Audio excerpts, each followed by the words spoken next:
The American Civil War, a conflict etched into the very soul of a nation, pitted brother against brother, state against state. It was a clash of ideologies, a struggle over the very principles upon which the United States had been founded. The issue of slavery, a festering wound on the nation's conscience, had finally reached a boiling point.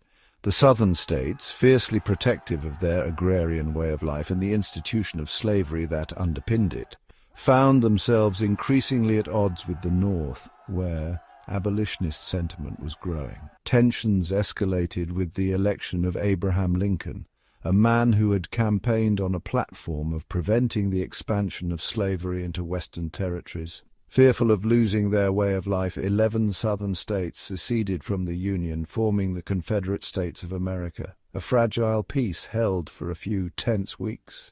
But the question of who would strike the first blow, who would ignite the powder keg of war, hung heavy in the air.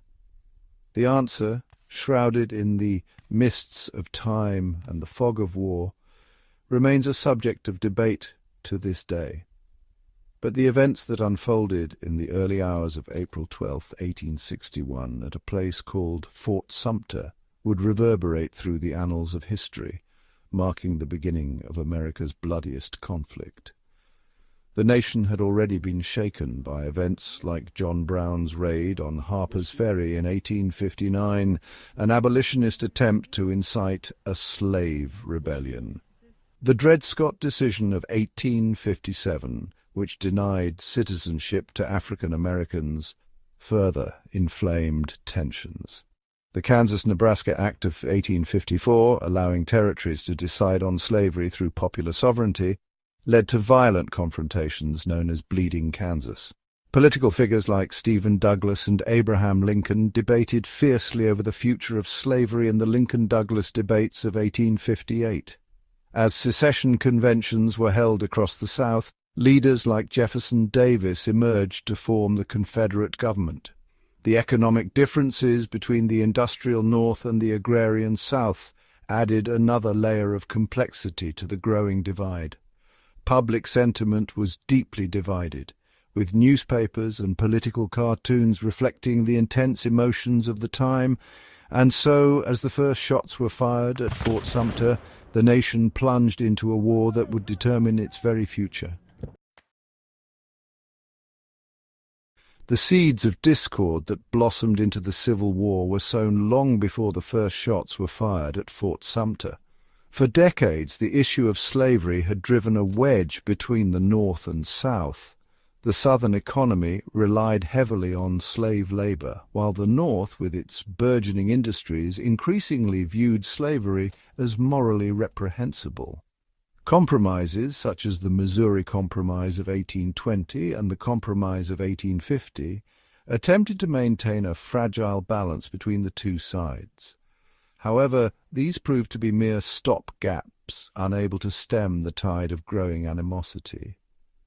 The Fugitive Slave Act of 1850, which required citizens in free states to assist in the capture and return of escaped slaves, further inflamed tensions. The publication of Harriet Beecher Stowe's Uncle Tom's Cabin in 1852, with its heart-wrenching depiction of the horrors of slavery, galvanized the abolitionist movement in the North.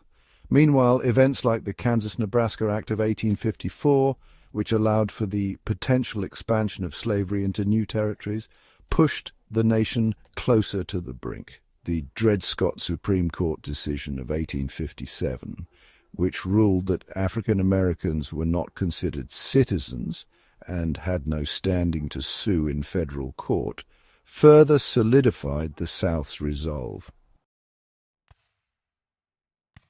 As the nation teetered on the precipice of war, key figures emerged on both sides of the divide. In the North, Abraham Lincoln, a self-made man from humble beginnings, assumed the presidency in March 1861. Lincoln, a staunch opponent of slavery's expansion, found himself facing the daunting task of preserving the Union.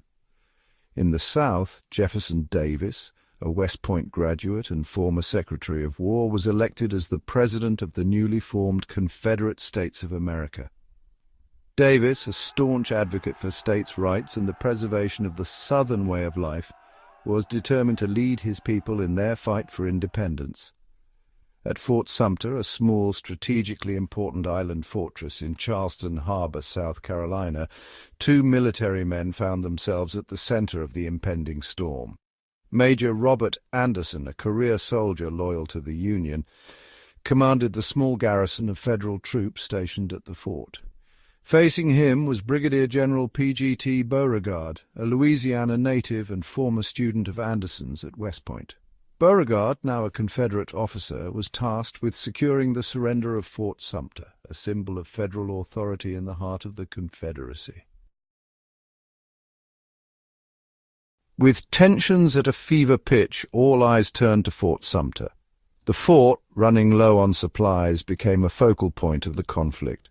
Lincoln, determined to assert federal authority without provoking war, attempted to resupply the fort. The Confederacy, viewing this as an act of aggression, demanded the fort's surrender. Anderson, caught between his duty to his country and the futility of his situation, refused.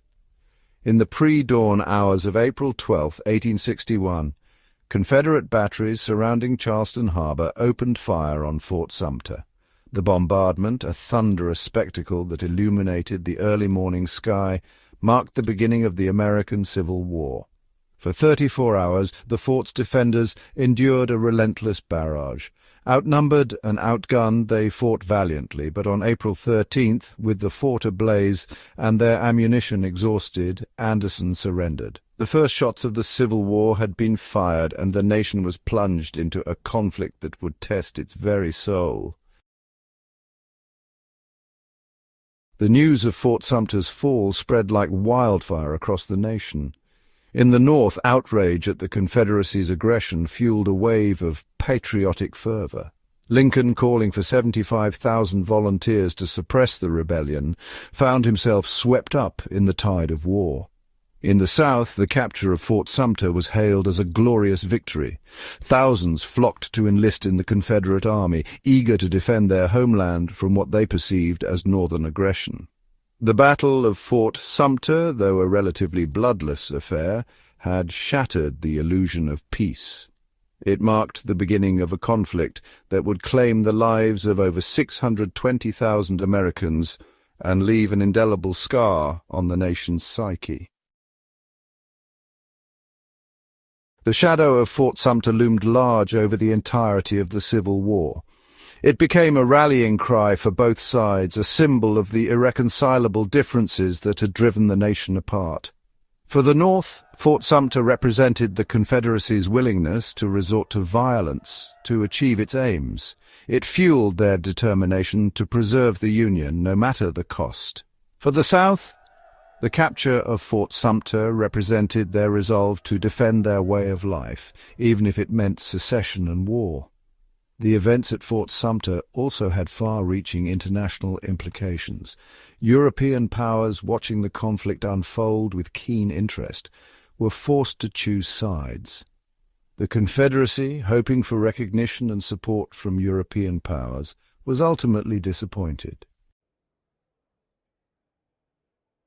While the events leading up to the first shots at Fort Sumter are well documented, the question of who fired the very first shot remains a subject of debate. Some accounts credit the honor to Captain George S. James of the South Carolina Artillery, who claimed to have fired the first shot from Fort Johnson.